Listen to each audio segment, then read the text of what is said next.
Hallelujah. પ્રભુ ઈસુ આ બધી સેવા, પરાક્રમ, ચમત્કાર, સાજાપણું, દુષ્ટ આત્માઓ કાઢવા, મરેલા જે છે એને જીવાડવા કેવી રીતે પ્રભુ ઈસુ કરી શક્યા? ચલો પ્રભુ ઈસુના જન્મથી વાત કરીએ કે પ્રભુ ઈસુનો જન્મ કેવી રીતે થયો. બાઇબલ કહે છે, માથીની સુવાર્તા અને એમાં લખવામાં આવ્યું છે કે કુંવારીને પેટે પવિત્ર આત્માના સામર્થ્યથી. ઓકે, માથીની સુવાર્તા કાઢો. માથીની સુવાર્તા 1લો અધ્યાય એનું 18મું વચન. માથી 1લો અધ્યાય એનું 18મું વચન.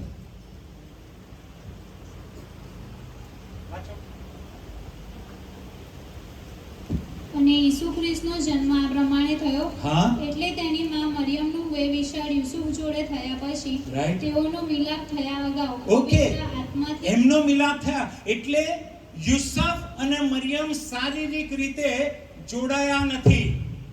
અને ત્યાં શું થયું?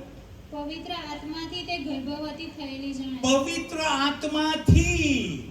હવે આ સમજો તમે, પ્રભુ ઈસુનો જન્મ કેવી રીતે થયો? પ્રભુ ઈસુ શરીરમાં આવ્યા ને, શરીરના સ્વરૂપે. એ પહેલા પ્રભુ ઈસુ કયા સ્વરૂપમાં હતા? આત્મા.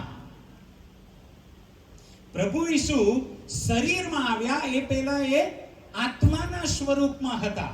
પણ હવે આત્માના સ્વરૂપમાંથી મરિયમના પેટમાં શરીર ધારણ કરવા માટે પ્રભુ ઈસુ પોતે સક્ષમ નહોતા.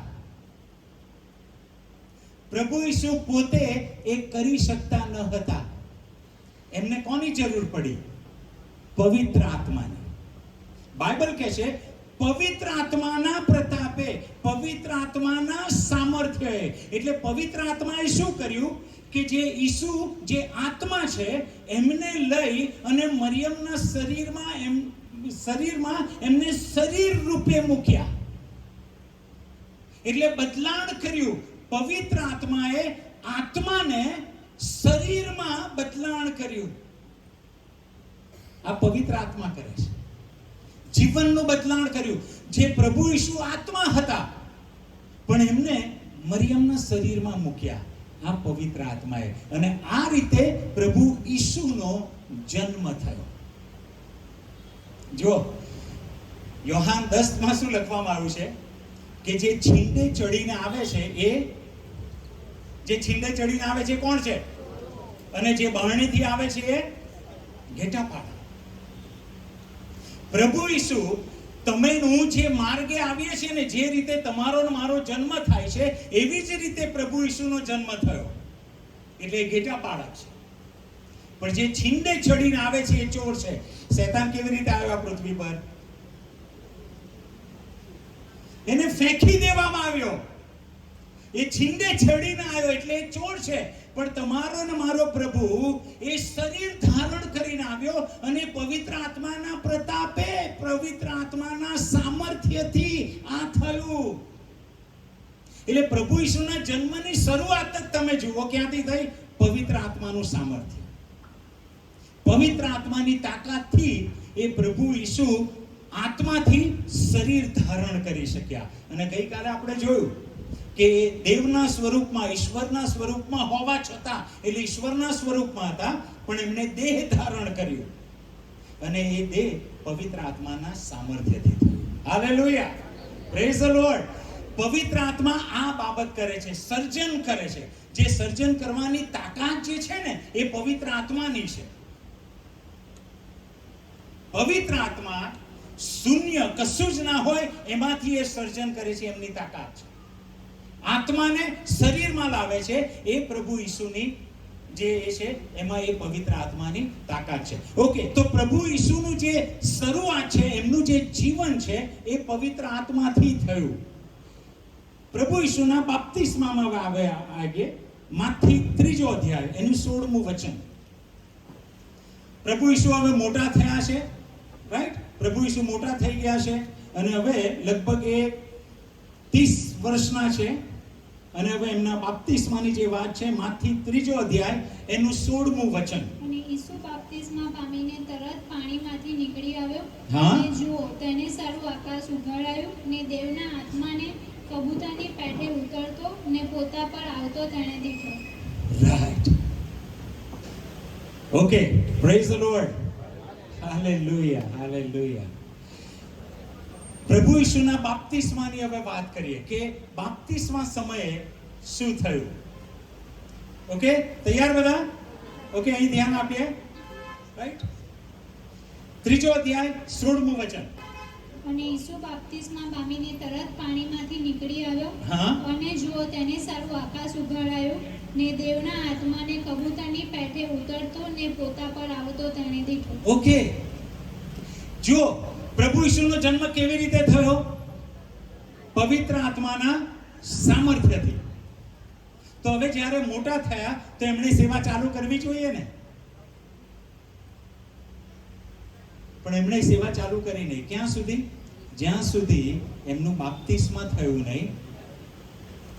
અને બાપ્તિસ્મા સમયે પવિત્ર આત્મા પ્રભુ ઈસુની ઉપર આવ્યા. શું કહે છે બાઇબલ? પવિત્ર આત્મા પ્રભુ ઈસુની ઉપર આવ્યા.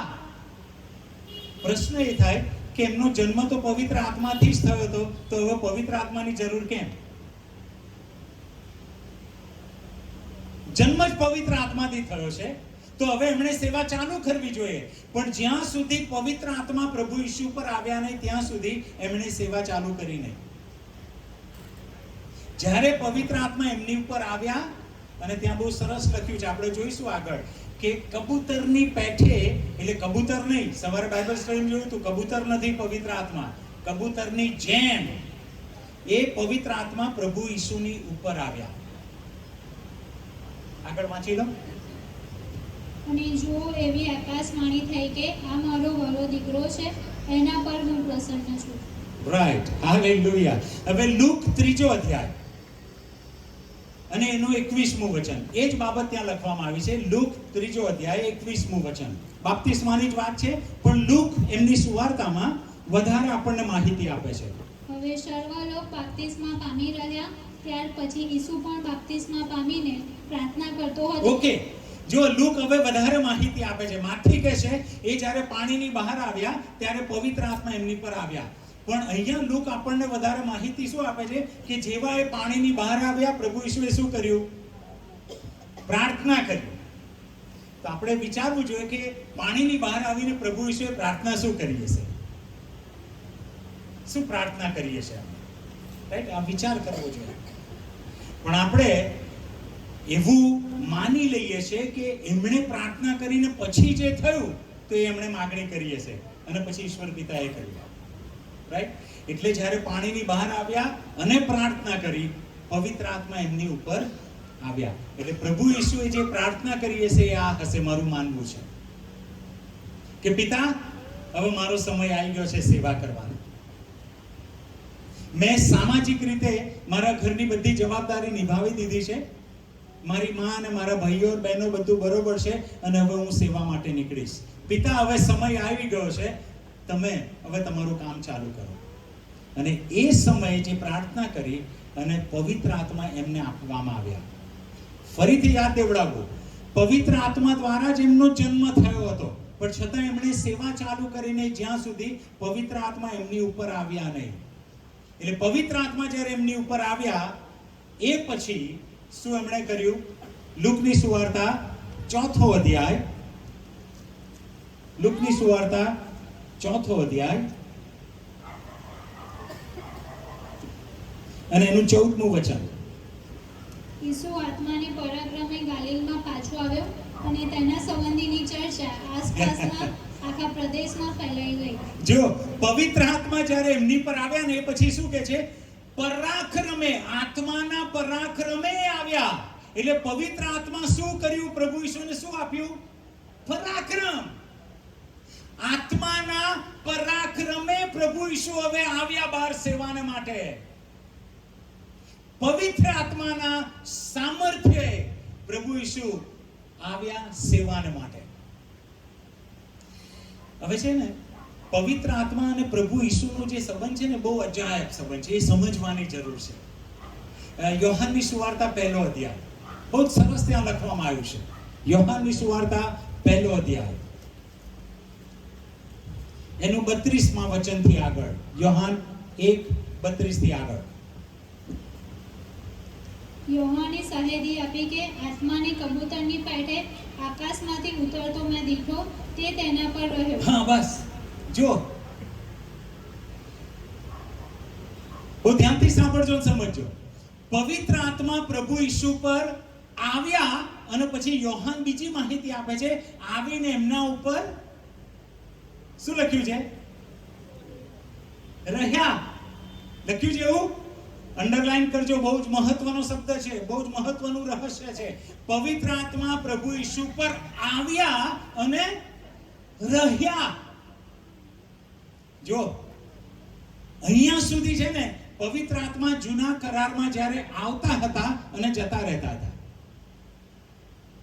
જૂના કરારમાં તમે જુઓ, પવિત્ર આત્મા આવે અને જે સામર્થ્યની જરૂર એ સામર્થ્ય આપે, તાકાતની જરૂર એ તાકાત આપે, અને પછી એ કામ પૂરું થઈ જાય પછી પવિત્ર આત્મા એ તાકાત પોતાની લઈ લે. એટલે પવિત્ર આત્મા જતા રહે. સામસોનનું ત્યાં લખવામાં આવ્યું છે, સમય નથી પણ હું તમને કહી દઉં. સામસોનની વાત લખવામાં આવી છે કે જ્યારે ફલિસ્તી એની સામે આવે ને ત્યારે બાઇબલ કહે છે અને પવિત્ર આત્મા સામસોનની ઉપર આવ્યો.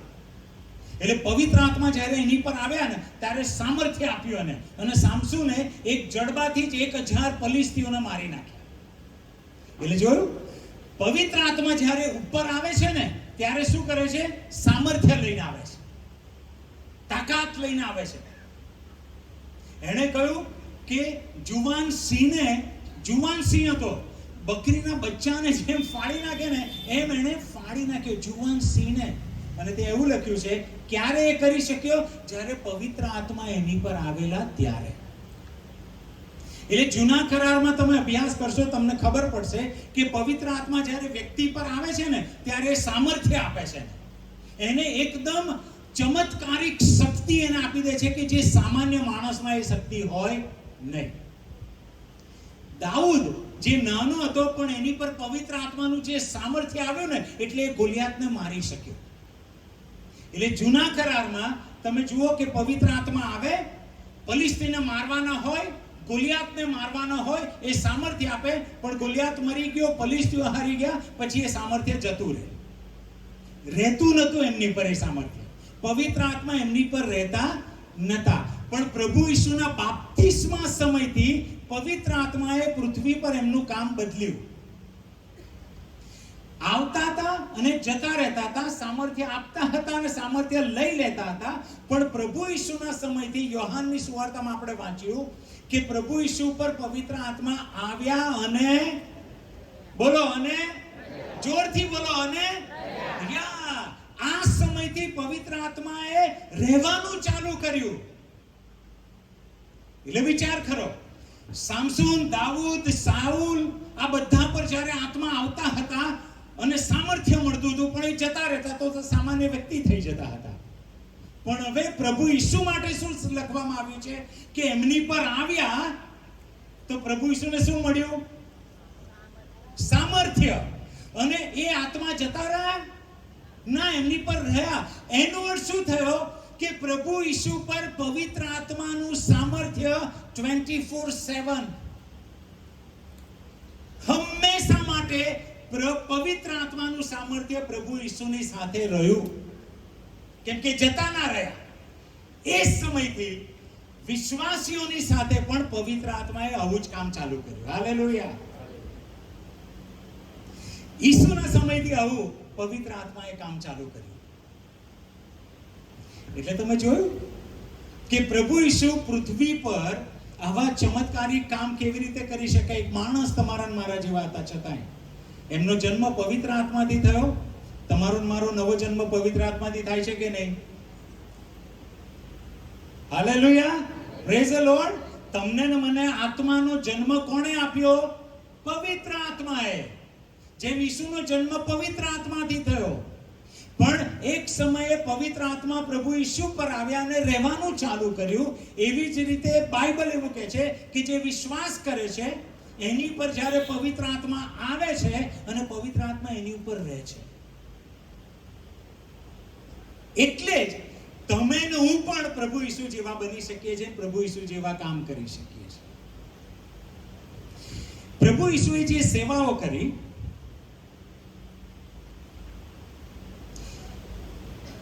યસાયા 11મો અધ્યાય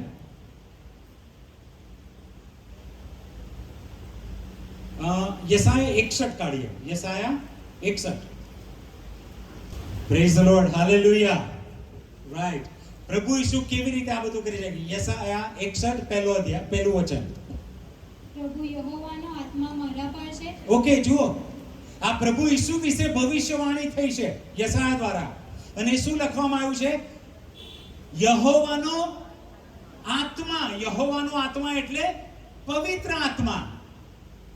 યહોવાનો આત્મા મારા પર છે, કારણ કે દીનોને વધામણી કરવા સારું હા, યહોવાએ મને અભિષિક્ત કર્યો છે. જો યહોવાએ મને અભિષેક, પ્રભુ ઈસુ વિશે આ ભવિષ્યવાણી કરવામાં આવેલી કે પ્રભુ ઈસુ જ્યારે એમણે કામ કરવાનું ચાલુ કરશે ને, પ્રભુ ઈસુ સેવા કરવાની ચાલુ કરશે, ચમત્કારો કરશે, સાજા કરશે, દુષ્ટ આત્માઓ કાઢશે, એના માટે યહોવાના આત્માની એમને જરૂર પડશે.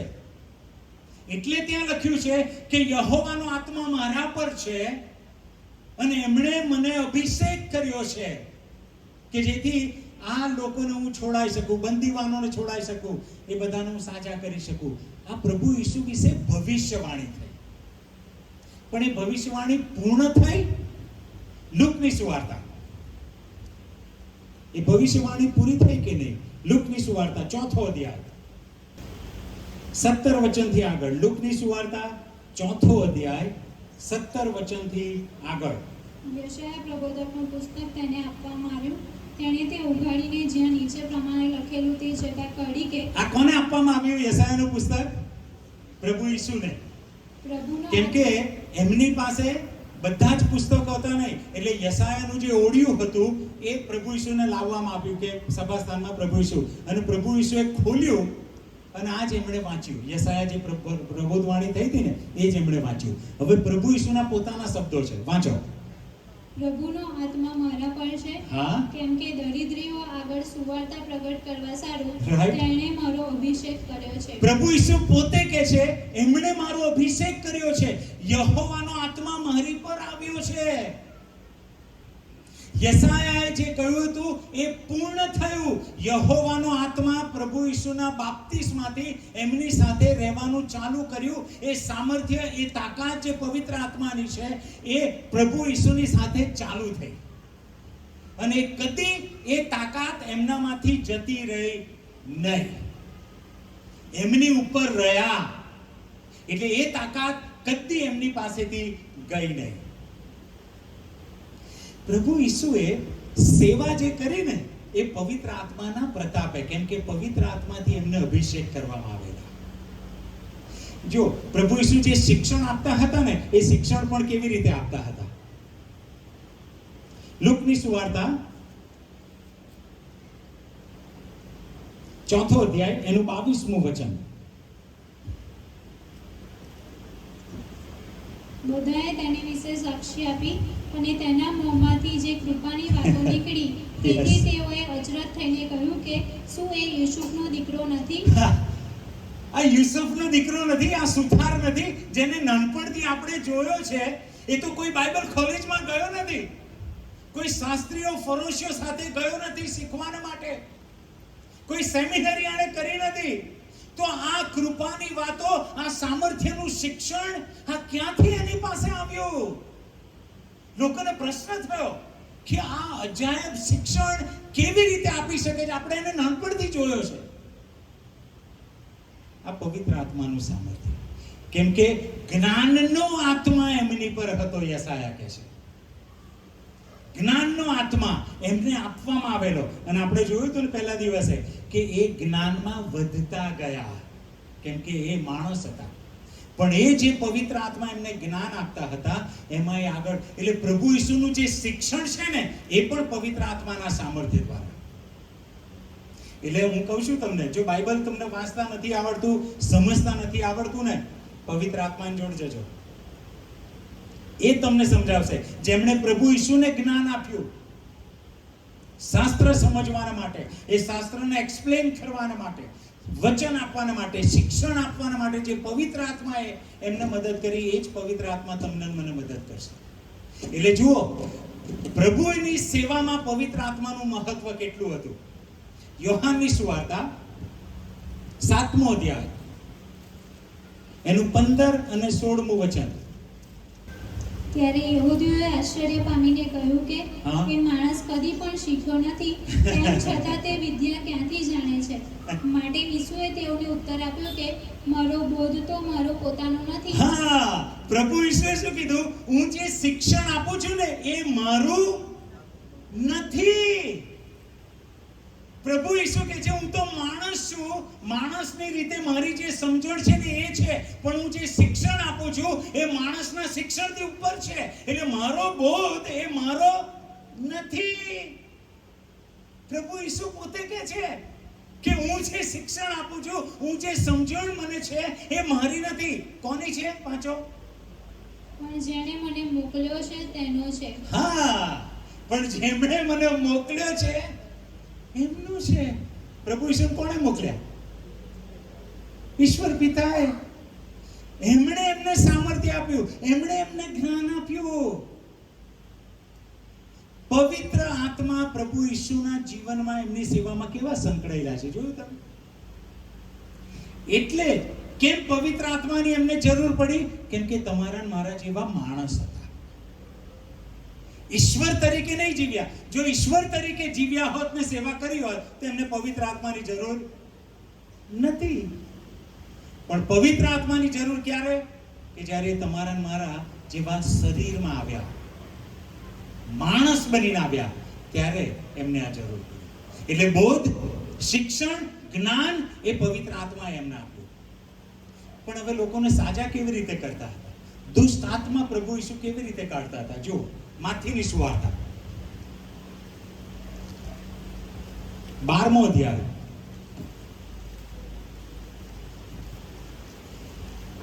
Praise the Lord, hallelujah. માથીની સુવાર્તા 12મો અધ્યાય એનું 28મું વચન. પણ જો હું દેવના આત્માથી ભૂતોને કાઢું છું તો દેવનું રાજ્ય તમારી પાસે આવ્યું છે એમ સમજો. પ્રભુ ઈસુ પોતે કહે છે કે દુષ્ટ આત્મા કાઢવા માટે પ્રભુ ઈસુને કોની જરૂર હતી? ઈશ્વરના આત્માની. દુષ્ટ આત્મા પ્રભુ ઈસુ પોતે નતા કાઢી શકતા, કેમ કે એ અધિકાર હતો એમને, એ ઈશ્વર હતા, એ ઈશ્વરના અધિકારનો ઉપયોગ કરી શકતે, પણ એમણે કર્યો નહીં. પણ પવિત્ર આત્માના સામર્થ્યની સહાય લીધી એમણે દુષ્ટ આત્મા કાઢવા માટે. એટલે પ્રભુ ઈસુના જીવનમાં તમે જુઓ, એમની સેવામાં તમે જુઓ કે પવિત્ર આત્માના સામર્થ્યએ એ દુષ્ટ આત્મા કાઢી શક્યા. દુઃખની વાત શું છે બાલાઓ? આપણી જે મંડળીઓ છે ને, એમણે દુષ્ટ આત્મા કાઢવાનો અધિકાર અમુક બીજા સેવકોને જ આપ્યો છે, કે અમુક બીજી મંડળીઓને જ આપ્યો છે, કે અમુક ગ્રુપને જ આપ્યો છે, કે ટીવી પર જે પ્રચારકો છે ને, દુષ્ટ આત્મા કાઢવાનો અધિકાર એમને જ આપ્યો છે. એ આપણે જ એમને આપ્યો છે, આપણી મંડળીઓએ જ એમને આપ્યો. કેમ? કેમ કે આપણી મંડળી સમજી નથી કે આ અધિકાર આપણો પણ છે. આ અધિકાર આપણો પણ છે. દરેક વિશ્વાસીનો આ અધિકાર છે. દરેક વિશ્વાસી પાસે આ સામર્થ્ય છે. પણ આપણે આનાથી દૂર છીએ.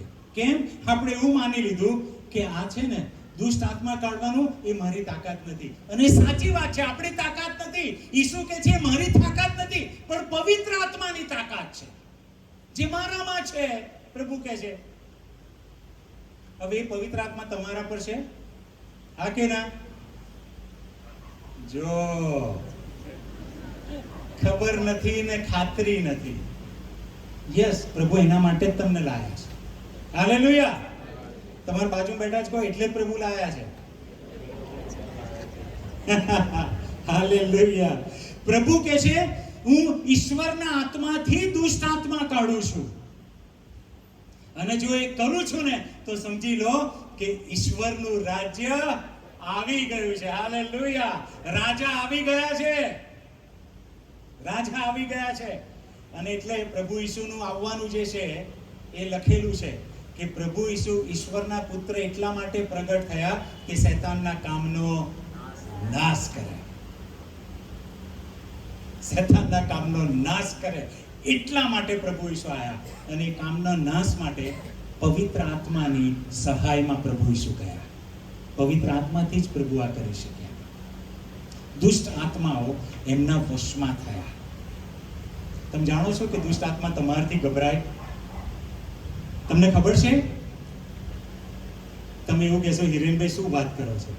દુષ્ટ આત્મા મારાથી ગભરાય? અહીં રાત્રે 12 વાગે તો મને શું થાય છે મને ખબર.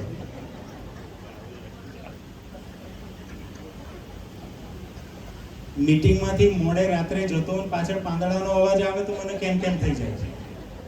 અને તમે એવું કહો છો કે દુષ્ટ આત્મા મારાથી ગભરાય. કેમ? આપણે આ સ્વીકારી લીધું ને, આપણે આ સ્વીકારી લીધું કે હું એનાથી ગભરાઉં છું, એ મારાથી મોટો છે, એટલે તમને બીવડાવે છે, એટલે તમને વશમાં રાખે છે. પણ પ્રભુ ઈસુ કહે છે મારી પાસે જે આત્માનું સામર્થ્ય છે એનાથી હું એને ભગાડી શકું છું, એનાથી એને છુટકારો આપી શકું છું. એટલે પ્રભુ ઈસુએ ઈશ્વરનું રાજ્ય કેવી રીતે ફેલાયું? લોકોને દુષ્ટ શક્તિઓથી એમણે છોડાયા, દુષ્ટ આત્માઓથી છોડાયા. અને જ્યારે દુષ્ટ આત્માથી છૂટ્યા ને લોકો, ત્યારે કેટલાક બહેરા હતા એ સાંભળવા લાગ્યા, બોબડા હતા એ બોલવા લાગ્યા. દુષ્ટ આત્મા ઘણીવાર શરીરોની ઇન્દ્રિયોને વશમાં કરી અને એને બંધ કરી શકે છે, અને કરે છે. પણ જ્યારે પ્રભુ ઈસુ છુટકારો આપે છે ત્યારે સાજાપણું એ જીવનોમાં આવે છે. એટલે શક્ય છે ઘણા બધા શરીરોમાં જે બંધનો છે, શરીરના અવયવોમાં તકલીફ છે, શક્ય છે કે દુષ્ટ આત્માથી હોય. હું એવું નહીં કહેતો કે બધું જ, પણ એમનાથી હોઈ શકે છે. પણ આજે ઈસુના નામમાં એ તમને છુટકારો મળે. Hallelujah, hallelujah, praise the lord. કેમ કે એ જ આત્મા મારી પર છે જે પ્રભુ ઈસુ પર હતા. એ મારો વિશ્વાસ છે. Praise the Lord, hallelujah. Phone આવે છે ઘણીવાર મારી પર, દૂરથી હોય, અને કહે કે હિરેનભાઈ મારા વાઈફ અહીંયા છે, એમને દુષ્ટ આત્મા વળગ્યો છે, પ્રાર્થના કરાવશો? હવે થોડા વર્ષો પહેલા જો આવો ફોન આવતો હોત ને તો હું કહેત કે હા પછી ઉપવાસ કરીશું, પ્રાર્થના કરીશું, પછી ફોન કરાવીશું. થોડા વર્ષો પહેલા આવું કરે. પણ અત્યારે હું એવું નહીં કરતો, કેમ કે એ સત્ય હું શીખી ગયો છું. પ્રભુએ મને આ સત્ય શીખવાડ્યું છે. હવે ફોન આવે ને તો હું કહું કે ઓકે ચલો પ્રાર્થના કરીએ. કેમ કે હવે હું જાણું છું કે પવિત્ર આત્મા મને છોડીને જતા ઈસુ પર રહ્યા ને તો હું વિશ્વાસ કરું છું તો મારી પર પણ એ રહે છે. એટલે ગમે ત્યારે હું શૈતાન અને દુષ્ટ શક્તિઓને હરાઈ શકું છું. તમે પણ હરાઈ શકો છો. તમે સમજો તમે કોણ છો, તમે પોતાને સમજો તમે કોણ છો. એ પવિત્ર આત્માનું સામર્થ્ય જ્યારે તમને મળે ને ત્યારે તમે દુષ્ટ શક્તિઓને તમે હરાવનાર, અને એ તમારાથી ગભરાશે, એ તમારાથી ગભરાશે. જે આત્મા અંદર બેઠા છે ને, એક આરાધના થતી હતી, હું બેઠો હતો અને મારી બાજુમાં એક બેન બેઠા હતા, અને બેન એકદમ જ, એમને વળગણ હતું, મને ખબર નથી, અને એકદમ જ એ બૂમો પાડવા લાગ્યા અને કહેવા લાગ્યા મને દૂર લઈ જાઓ, આ માણસથી મને દૂર લઈ જાઓ, મને દૂર લઈ જાઓ. કેમ? એને સામર્થ્ય જોયું કે આની જોડે હું નહીં બેસી શકું. એ મારામાં કશું નહીં, પણ મારી અંદર જે બેઠા છે ને એના લીધે એ ગભરાય છે. મારે એનાથી ગભરાવાની જરૂર નથી. એ મારી હાજરીને સહન નહીં કરી શકતા. પ્રભુ ઈસુની હાજરીને દુષ્ટ આત્મા સહન નથી કરી શકતા. એટલે જ્યારે તમે પ્રભુ ઈસુની પાસે આવો ને ત્યારે તમારા જીવનમાં જે દુષ્ટ શક્તિઓ, જાદુ ટોણા થયા હોય ને એ બધા જ દૂર થશે. તમને કોઈ અસર નહીં થાય. પ્રભુ ઈસુ આ રીતે સેવા કરતા હતા પવિત્ર આત્માના સામર્થ્યથી.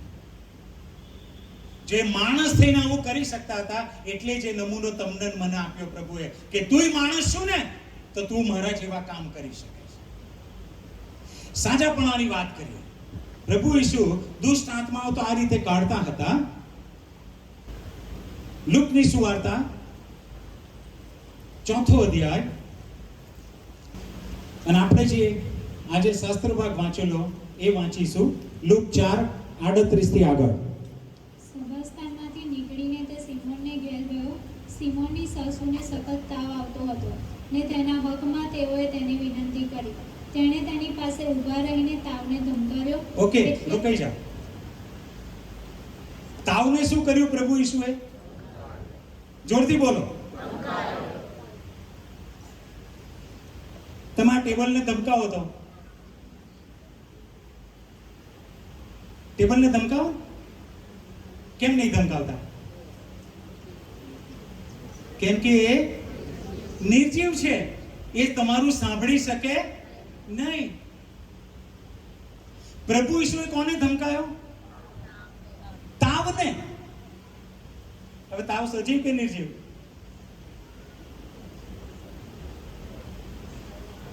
મેડિકલ લાઈનના તાવ સજીવ કે નિર્જીવ? જો પ્રભુ ઈસુએ તાવને ધમકાયો. એ જે બીમારી હતી ને એને ધમકાયો. મારું માનવું એ છે તાવને ધમકાયો એટલે જે જીવાણુ, જે કીટાણુઓએ જે શરીરમાં તાવ ઉત્પન્ન કર્યો, પ્રભુ ઈસુએ એ કીટાણુને અથવા તો એ જે દુષ્ટ આત્માઓ છે એમને ધમકાયા પ્રભુએ કે આ શરીરમાંથી નીકળ.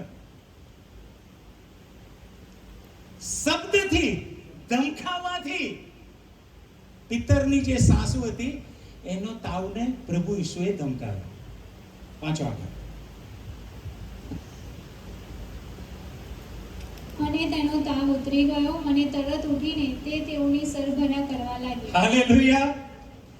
તરત જ સરભરા કરો. તાવ જતો જ રહ્યો, ભાગી ગયો તાવ. આગળ વાંચો. સૂરજ આથમતી વખતે જેઓને ત્યાં નાના પ્રકારના રોગથી પીડાતા માણસો હતા તેઓ તેમને તેની પાસે લાવ્યા. હા. અને તેણે તેઓમાંના દરેક પર હાથ ઓકે. મૂકીને હા, તેઓને સાજા કર્યા. કેટલાને સાજા કર્યા? કેટલા પર હાથ મૂક્યો? હે? દરેક ઉપર. અને કયા કયા પ્રકારના રોગો ત્યાં હતા? ઘણાઓમાંથી ભૂતો પણ ના નીકળ્યા. ના ના, કયા પ્રકારના રોગો ત્યાં હતા? નાના પ્રકારના એટલે નાનું? ના, નાના એટલે વિવિધ, અલગ અલગ પ્રકારના.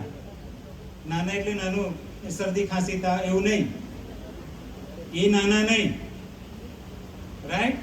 અલગ અલગ પ્રકારના રોગો એટલે ઘણા રોગીઓ ત્યાં હતા, ઘણી બીમારીઓ ત્યાં હતી. તો એમાંથી કેટલી બીમારીઓ સાજી થઈ? હે? દરેક. સાંભળો છો?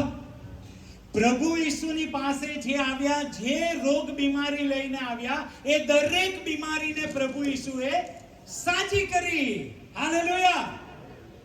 પણ ડોક્ટર તો એવું કહે છે કે તમને સુગર છે ને એ તો હવે કાયમ રહેવાનું.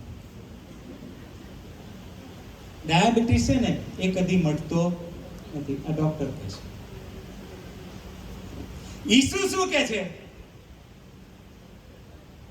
બોલો ને. ઈસુ શું કહે છે? જો આપણો વિશ્વાસ બતાવે છે. કશો વાંધો નહીં. પ્રભુ અત્યારે તમારા વિશ્વાસને સંપૂર્ણતાની પાયરીએ. આ તકલીફ શું છે ખબર છે? કેમ કે અત્યાર સુધી આપણે પાયામાં જ હતા, એટલે આ બધું આપણને તકલીફ પડે છે સમજવામાં. પણ પ્રભુનું વચન કહે છે દરેક બીમારી, એ લાંબા ગાળાની હોય કે બાપ દાદાથી ચાલતી આવતી બીમારી હોય કે અત્યારે થયું હોય, ગમે તેવા રોગ અને બીમારી વાળા પ્રભુ ઈસુની પાસે આવ્યા, એમણે બધાને સાજા કર્યા. કોઈ એવી બીમારી છે કે જે ઈસુના નામથી ઉપરની હોય? ઈસુનું નામ સૌથી. હાલેલુયા. Praise the lord. કોઈ બીમારી એવી નથી કે ઈસુના અધિકારમાં ના હોય. આ તમારું મારું બાઇબલ કહે છે, આ ઈસુનું વચન કહે છે કે કોઈ બીમારી એવી નથી કે જે ઈસુ સાજા ના કરી શકે. ઈસુ કરી શકે છે અને એમણે કર્યા. તમને વિશ્વાસ છે? તકલીફ શું છે આપણી? ઈશ્વરના વચન સાંભળવાથી વિશ્વાસ આવે છે. ઈશ્વરના વચન સાંભળવાથી વિશ્વાસ આવે છે, પણ એ જ રીતે ડોક્ટરના વચન સાંભળવાથી પણ ડોક્ટર પર વિશ્વાસ આવે છે. Very simple. એનું સાંભળશો તો એની પર વિશ્વાસ આવશે ને તમે માની લેશો ડોક્ટર કહે છે ને એટલે પતી ગયો. હવે કેટલા દિવસે, લગભગ મહિનો છે, હવે માની લીધું. બાઇબલ એવું કહે છે ઈશ્વરનું વચન સાંભળો અને માનો તો વિશ્વાસ આવે છે તમને. આપણે બહુ સરળતાથી બહારની વાતોને સ્વીકારી લઈએ છીએ, અને તમે જ્યારે સ્વીકારો છો ને ત્યારે તમારી પર અસર કરે છે. પણ જ્યારે તમે રિજેક્ટ કરો છો કે ના આ આવું કે છે પણ મારા ઈશ્વરનું વચન આવું કે છે, એને દરેક બીમારીઓને સાજી કરી. અમારા ઈશ્વરનું વચન છે, આ ઈશ્વરનું વચન છે. વાંચો. ઘણાઓમાંથી ભૂતો પણ નીકળ્યા. તેઓ ઘંટો પાડીને કહેતા હતા કે તું દેવનો દીકરો છે. તેણે તેઓને ધમકાવ્યા અને બોલવા દીધા નહીં, કે તેઓ જાણતા હતા કે તે તો ખ્રિસ્ત છે. હાલેલુયા. દુષ્ટ આત્માઓને પણ ખબર હતી, રોગ બીમારીઓને ખબર છે કે આ ઈશ્વરનો દીકરો છે, પવિત્ર આત્માના સામર્થ્ય આવ્યો છે અને મારે અહીં રહેવાશે નહીં, અને નીકળી જાય. જોયું તમે? પ્રભુ ઈસુ તમારા અને મારા જેવા માણસ થઈને આવ્યા કે જેથી તમને મને નમૂનો આપે કે પૃથ્વી પર મારી મંડળી કેવી રીતે જીવશે. હારેલી, નિરાશ થયેલી નહીં, પોતે બંધનમાં હોય એવી નહીં, પણ હું જેવો છું એવું મારી મંડળી બને. એટલે પ્રભુએ તમારા મારા માટે આ નમૂનો આપ્યો કે જો હું નમૂનો છું તમારા માટે, માણસ છું, પણ પવિત્ર આત્માની સહાયથી હું આ બધું કરું છું. આ પ્રભુ ઈસુનો અને પવિત્ર આત્માનો સંબંધ છે. પ્રેરિતોના કૃત્યો 10મો અધ્યાય અને એનું 38મું વચન. પ્રેરિતોના કૃત્યો 10મો અધ્યાય એનું 38મું વચન. એટલે નાઝરેથના ઈસુની વાત કે જેને દેવે પવિત્ર આત્માથી તથા સામર્થ્યથી અભિષેક કર્યો, તે ભલું કરતા તથા શૈતાનથી જેઓ પીડાતા હતા તેઓ સર્વને સાજા કરતો ફર્યો, કેમ કે દેવ તેની સાથે હતો. ઓકે, જો સરસ રીતે ધીરેથી વાંચીએ આપણે. બધા તૈયાર છો? પ્રેરિતોના કૃત્યો 10મો અધ્યાય 38મું વચન. હા, વાંચો.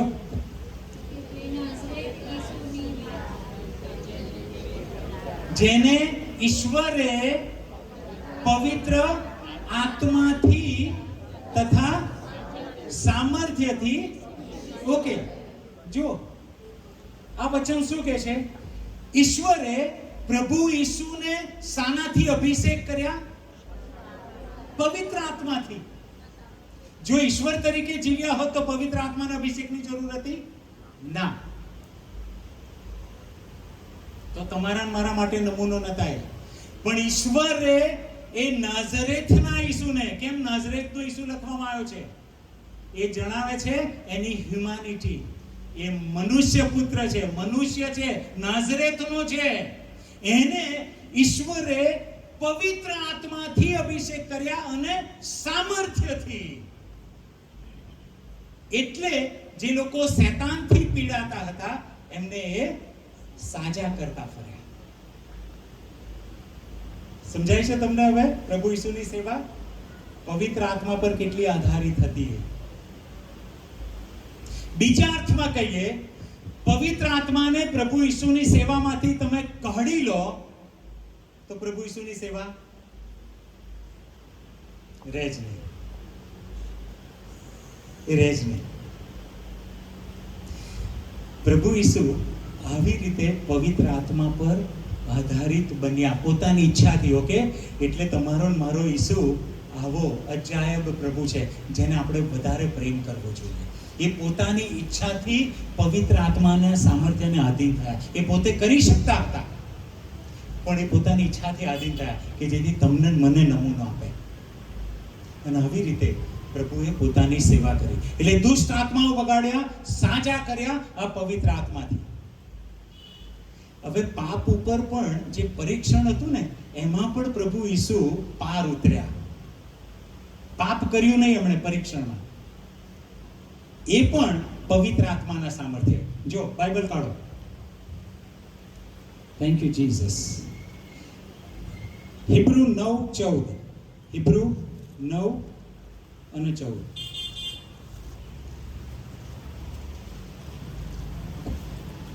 તો ખ્રિસ્ત જેણે સનાતન આત્માથી પોતાના પંડનું દોષ વગરનું બલિદાન કેવું બલિદાન કર્યું?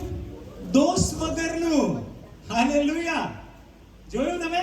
પ્રભુ ઈસુ પોતાનું દોષ વગરનું અર્પણ કેવી રીતે કરી શક્યા? શું લખ્યું છે?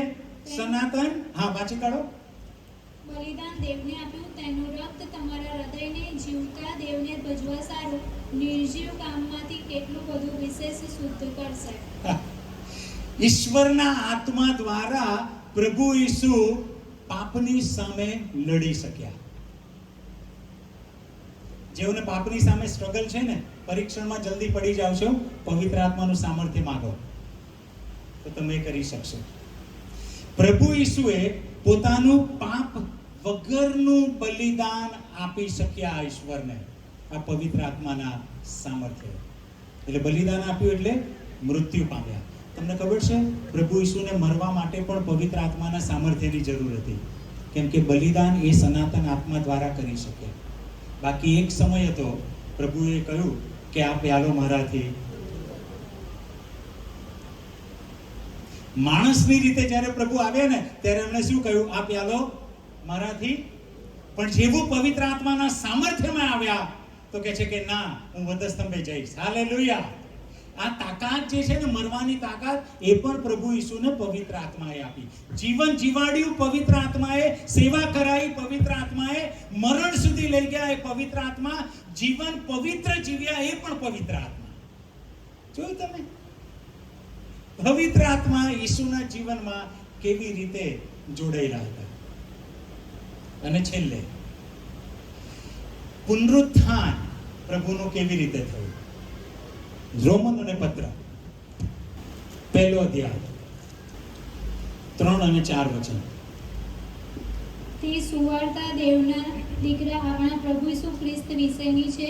એ મનુષ્ય દેહે તો દાઉદનો વંશજ હતો, મનુષ્ય પુત્ર દેહે દાઉદનો દીકરો હતો, પણ પવિત્ર આત્માને પ્રતાપે, ઓકે, પવિત્ર આત્માને પ્રતાપે, પવિત્ર આત્માના સામર્થ્યથી શું થયું? મુએલામાંથી પાછો ઉઠ્યાથી પ્રેઝ ધ લોર્ડ, પરાક્રમી હાલેલુયા. દેવનો દીકરો ઠર્યો છે. શું થયું? પવિત્ર આત્માના પ્રતાપે મરેલામાંથી એ સજીવન થયા. જો આ બાજુ બધા ધ્યાન આપજો, સમજજો. જન્મ સમયે પ્રભુ ઈસુ કયા સ્વરૂપમાં હતા?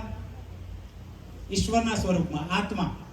પવિત્ર આત્માએ એ આત્મિક ઈસુને લઈને શરીરમાં ઈસુ બનાવ્યા.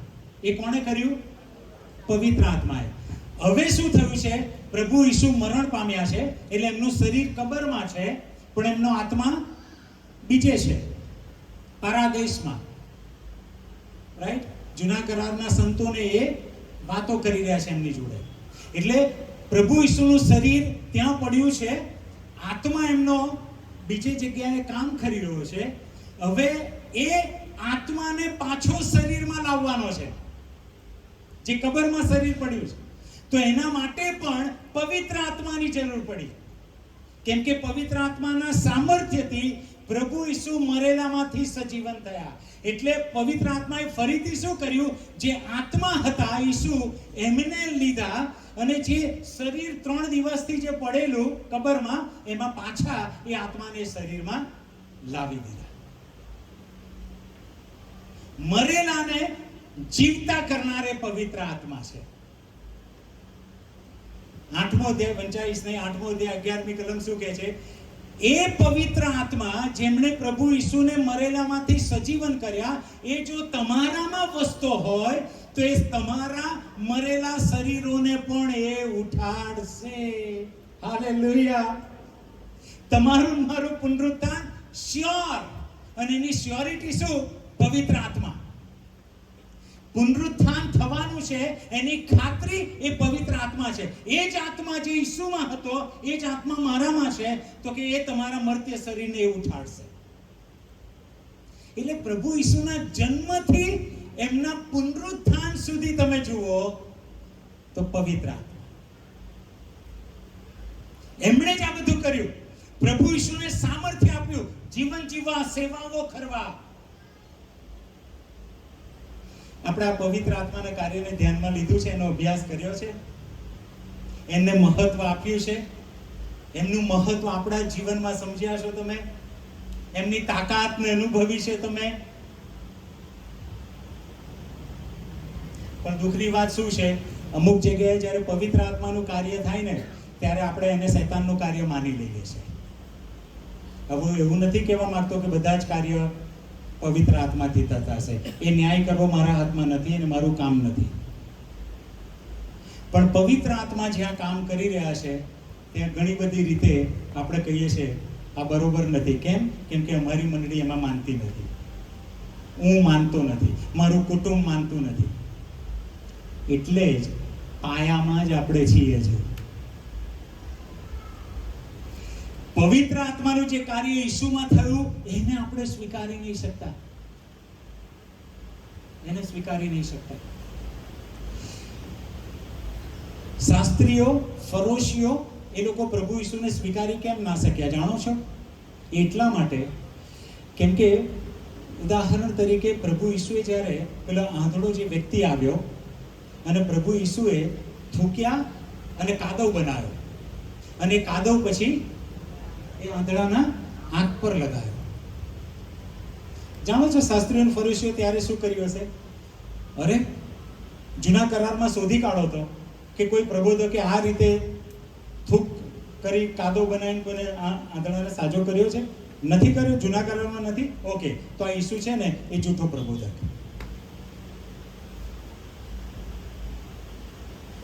જૂના કરારમાં નથી થયું પણ અહીં થાય છે એટલે આ જૂઠો. જો તમે શૈતાને મંડળીને કેવી રીતે ભરમાઈ રાખી છે, કેવી રીતે આપણા મનોને એણે બદલી કાઢ્યા છે કે ઈશ્વરનું કાર્ય શાસ્ત્રીઓ અને ફરોશીઓ જોઈ ના શક્યા. કે ભાઈ જૂના કરારમાં નથી એનો અર્થ એવો નહીં કે ઈસુ ના કરી શકે. ચિત્રી ચડે એવું કેમ કાર્ય કહેવાય ને? થૂક લગાવી, ચિત્રી ચડે એવું.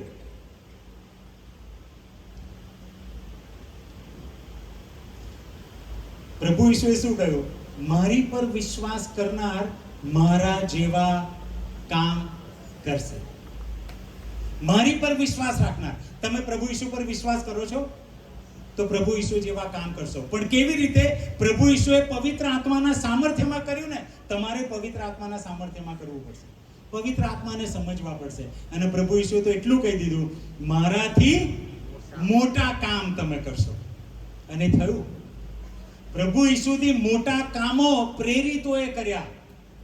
12 વર્ષથી લોહીવાળી સ્ત્રી હતી, એ પ્રભુ ઈસુના સામે અડકી જબ્બાની કોરને. એટલે એ જબ્બો તો પ્રભુ ઈસુના શરીર પર હતો. જબ્બો પ્રભુ ઈસુના શરીર પર હતો અને એટલે ઈસુનું સામર્થ્ય એ કપડામાં પણ હતું. એટલે કપડાને અડકી તો ઈસુનું સામર્થ્ય એમના શરીરમાંથી કપડામાં થઈ અને બેનના શરીરમાં એ સાજાપણું ગયું. પણ પ્રભુ ઈસુ કીધું, મારાથી મોટા કામ તમે કરશો. પાઉલે વાપરેલા રૂમાલ, હે ને? પાઉલે વાપરેલા રૂમાલ અને એને પહેરેલા કપડા. લોકો એ કપડા જ્યારે પાઉલના શરીર પર છે ને ત્યારની વાત નથી. એ એને વાપરેલા રૂમાલ અને એને વાપરેલા એના કપડા છે ને એ લોકો ગામે ગામ મોકલતા હતા. રૂમાલને ફાડીને મોકલતા હશે કે એક ટુકડો અમને આપો, અમારા ગામમાં એક ટુકડો. એને વાપરેલા રૂમાલ અને એને વાપરેલા કપડા. તમે વિચાર કરો કે એ કપડા જ્યારે ગામે ગામ જાય છે ત્યારે પાઉલના શરીર પર નથી. અત્યારે પાઉલના શરીરથી બહાર છે. પેલું તો ઈસુનું શરીર પર કપડું હતું ને, અડકીને સાજી થઈ. પણ હવે પાઉલે વાપરેલા રૂમાલ એના શરીર પર નથી, બહાર છે. અને બાઇબલ એવું કહે છે, જે લોકો એને અડતા હતા એ લોકો સાજા થતા. દુષ્ટ આત્માઓ નીકળતા હતા. આજે કોઈ સેવક કોઈની પર રૂમાલ નાખે તમે શું કહેશો? સોશિયલ મીડિયા પર આવી જશે, એ જૂઠો પ્રબોધક ચાલુ થયો. પાઉલ માટે સારું છે કે વોટ્સએપ નહોતું ત્યારે, ને તો પાઉલ પાછળ પડી જાત લોકો. મંડળી ભરમાયેલી છે. કેટલાક લોકો પવિત્ર આત્માનો દુરુપયોગ કરે છે. એનો અર્થ એવો નહીં કે આપણે એનો ઉપયોગ ના કરીએ. સમજો પવિત્ર આત્માના કાર્ય. ઈસુના જેવા કામ તમે કરી શકો છો, એનાથી મોટા કામ તમે કરી શકો છો. કેમ? પવિત્ર આત્મા તમારી સાથે છે.